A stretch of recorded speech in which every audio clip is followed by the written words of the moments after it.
This is the CHRILLCAST. I'm Chris. And I'm Will. And today is Throwback Thursday. What are we covering today on Throwback Thursday, Will? One of the greatest games of all time, DK64. Which follows up from what series on the Super Nintendo? Donkey Kong Country. Which also is one of the greatest platformers of all time. Yes, it is. And also has one of the Donkey Kong 64 has one of the greatest intros to a video game ever. Yes, it is. Look it up. I absolutely adore this stupid rap. This is how you know this is going to be a great game. Like, without even playing it. Yeah, you don't need to play it. But you need to watch this at some point. And when I saw this the first time on my N64 when I booted it up, I was like blown away. Because the last time I had seen Donkey Kong, he was like in that pseudo fake 3D they had on the Donkey Kong Country series. Yep. And then I see this and I'm like, what is this? Yes, this is great. I was like, oh man, what is this game going to be? Am I going to have to get my bongos out? No, I'm just kidding. Not yet. Not yet. That's a different Donkey Kong game. Well, maybe we'll cover that on a Throwback Thursday one of these days, Will. Donkey Kong. He's the leader of the bunch. You know him well. All right, Chris, what do you like about this game?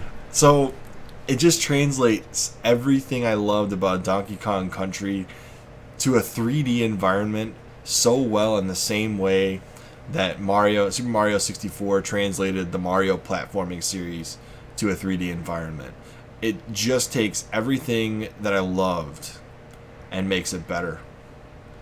Except, I mean, there's some things that I would argue that weren't better, but overall, this game is what I would have expected a Donkey Kong Country series game to be in 3D. And then some. And then the gameplay itself, it kind of combines like what I would have saw Banjo-Kazooie mixed with Zelda, with like the puzzle solving, mixed with like the collectathon features of Banjo-Kazooie, but also like a Mario 64 feel. You know what I mean? Yeah. And then there's the different characters. They have their own abilities. They have a different way of shooting their guns. You have to use a specific Kong for each different part of the game. And then the multiplayer. I remember hopping into that multiplayer on, with 4 N64 controllers on one CRT 4x3 TV, and watching your dinky little screen, and everybody's like, "You're screen peeking." No. Yeah. Yeah. And it's strategy. It's not cheating. And you just be walking around with your coconut gun and trying to just blast the crap out of each other. And then they had the musical instruments. I mean, there's so many things I could talk about on this game that were so good and so fun that I just could probably spend a whole 10-minute video by myself talking about it. But I'm going to let Will talk a little bit here. What did you love about Donkey Kong 64? I mean, right from the get-go, obviously you love the rap. Yes, the rap. So, in all transparency, I had not played the 2D games before this one. So this was actually my first introduction to Donkey Kong. And it was awesome. I loved it. So this is, when everything started to become 3D, Super Mario 64, this game, I really enjoyed this game. So I like playing as, the monkeys or the gorillas or whatever they're supposed to be. And, yeah, just everything you said. The platforming was great. This is old school Rare, so you got a quality game just basically out of the package. You didn't even have to worry about it. Whatever crazy idea they had in that game, you're going to love the game. And I love this game too. I never ended up buying this game. When I came out, I was, it was, how old were we? Like 5 or 6 when this game came out? 99? We were 7, dude. 7, sorry, my bad. 7, 5 or 6. I was close. It's not like I was that far. I was 7, and it was actually my brother's N64. And the reason why we didn't get this game, but we ended up getting Mario Kart, or not Mario Kart, but Mario 64, is because he was a Mario fan and not a Donkey Kong fan. So really? I had to go with that, and I wasn't able to get Donkey Kong, which is what I really wanted. But yeah, I loved all the Rare games, and this was no exception. I enjoyed every minute of that I played of it. There's, just so you know, Will, And before I'm going to preface this, your brother's wrong. Donkey Kong is far better than Mario. But somebody has taken it upon themselves to remake this game in HD. I don't know how far along they are, but it was in Unreal Engine 4. That's what it was. I believe you have sent this video to me before. There it is. It looks beautiful. Yeah, Kryzen, he's the one that did it. Let's see, 3 years ago. Yeah, he hasn't done anything in a couple years, it looks like. Oh, he also somebody did Diddy Kong Racing. Whoa, that's cool. Diddy Kong Racing was so much fun. We'll have to cover that a different time. Yeah. But it's not the mini player. Wow, that does look good. That's not what I meant to do. Theater mode. There we go. But yeah, it's like he's got the fur. He's got the environment done well. I mean, this is beautiful. This is the same guy that did The Legend of Zelda: Ocarina of Time in like a similar fashion. But it looks great. I would be ecstatic if Microsoft, Rare, and Nintendo could work together to make this actually happen. And hey, I mean, anything's possible nowadays. Right. And then the other question people had was whether or not this engine, which is essentially the same engine as Banjo-Kazooie, is the property of Nintendo or the property of Rare. So maybe that's what's holding up something like this, because they were able to do Donkey Kong Country series, you know, the not the remake, the reboot, right? They were able to do that on the. wait, did you see that? The iconic jump. Just put 2 feet in the air, put your hands on the ground. I love it that he did that in the HD, just as ridiculous as it was in the original game. Look at that. I'll never forget the characteristics of the different Kongs. Like Yalinky Kong, his arms go, Ew! And you got Donkey Kong's got the weird jump, and then Diddy's got the jetpack. It's just, there's so much character to the characters that Rare obviously put a lot of love into this game. The original. Now, do you think they will actually ever make another 3D Donkey Kong game? Anything's possible, but as of right now, I would say not a chance. Tropical Freeze flopped originally, and then it got a rebirth on the Switch. I think it would be solely dependent on the number of sales and Nintendo having a studio willing to put in the effort to do this. Now, the problem you have with trying to do a Donkey Kong Country game or a Donkey Kong 64 game is you're playing on the nostalgia of people who loved the original games, and if you don't do it perfectly or at least very well, you're going to get a lot of criticism and you may not sell anything. Yeah, that's true. Retro Studios was probably the perfect studio to do the remake of Donkey Kong Country series. Not the remake, the reboot. Because they came off the success of doing the Metroid Prime trilogy, which was essentially taking a 2D franchise and making it 3D. And then they did the Donkey Kong Country series, which, and arguably the best studio that could have done that was Retro Studios, which in my opinion is the modern day version of Rare, because Rare is what, like the shallow skeleton of what Rare used to be at this point. Yeah. Hey, the Sea of Thieves game is really good, but I mean, I will admit they're nothing like they used to be in the 90s. Well, I mean, they spent so much time doing Kinect games. Yeah. And they did the avatars for the Xbox.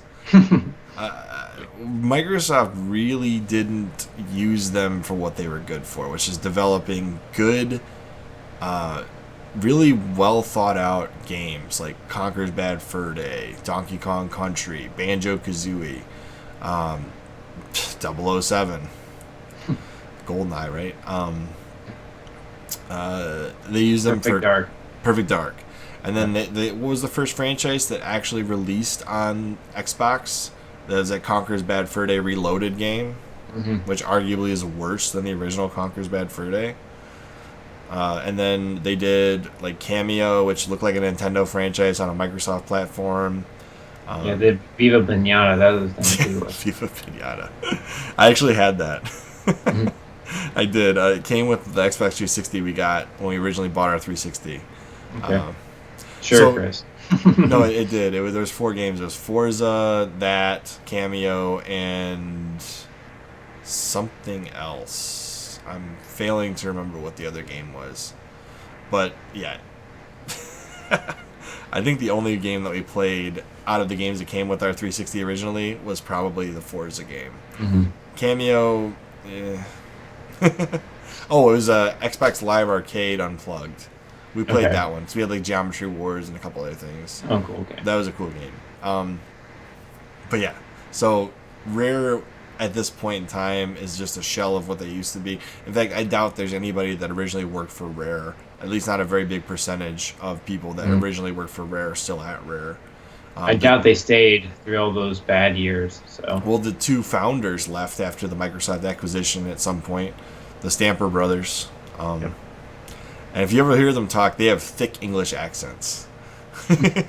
But allegedly, when Microsoft purchased Rare, some of the executives in that deal thought they were getting Donkey Kong as part of the deal.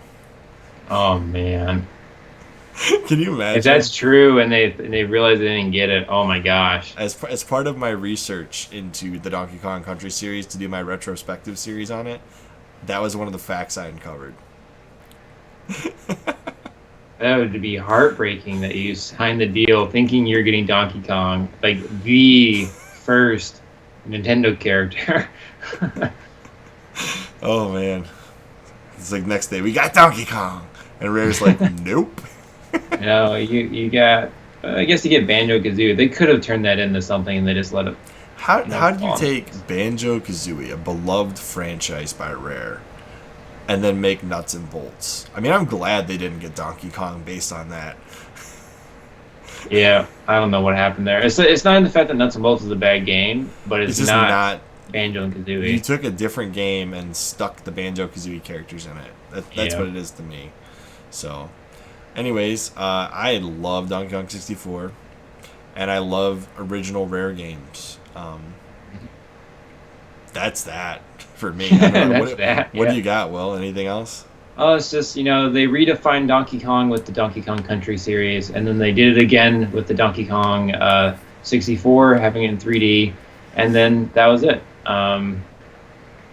Unfortunately, I don't think we're going to see a series be changed that drastically, but still feels so organic and actually part of the same series as Rare was able to do with Donkey Kong again, and it's kind of sad. And if you guys want to check out a great retrospective that's already out there, that's not mine yet, because mine's going to be coming soon, I promise. It's going to start soon anyways. Go check out the Geek Critique. In my opinion, he did the best coverage on the Metroid series and the Donkey Kong Country series modern day. I don't think he actually touched the original Donkey Kong Country series, but he definitely touched the return. Oh, maybe he did. Okay, he did. So I did watch these, all of them. I promise you I did. I just couldn't remember if he covered the original games or if that was somebody else. Yes. Go check out his series on Donkey Kong Country. He just killed it. It is so good. And his love for the games is very obvious in the videos because he gets very excited about how he talks about it. Like, one of my favorite videos that he did ever, just for example, is Should Have Been Metroid. So he starts his video off by talking about the Tropical Freeze game, and during the release of it, everybody was mad because Retro Studios was doing another Donkey Kong game. Which, I get it. Metroid fans want Metroid, but Donkey Kong Country, best game. No. It's Tropical Freeze is great. Tropical Freeze is great. And so is Donkey Kong 64. And, if anybody's going to do another Donkey Kong game or attempt a 3D Donkey Kong game, I hope it's Retro Studios. It's clearly going to be the Initiative, the new Microsoft studio. To get my Retro? They are. No, they own Donkey Kong. You just said that. So. Oh yeah. You're right. Anyways, with that being said, as always, I'm Chris. I'm Will. And we will see you on the next CHRILLCAST.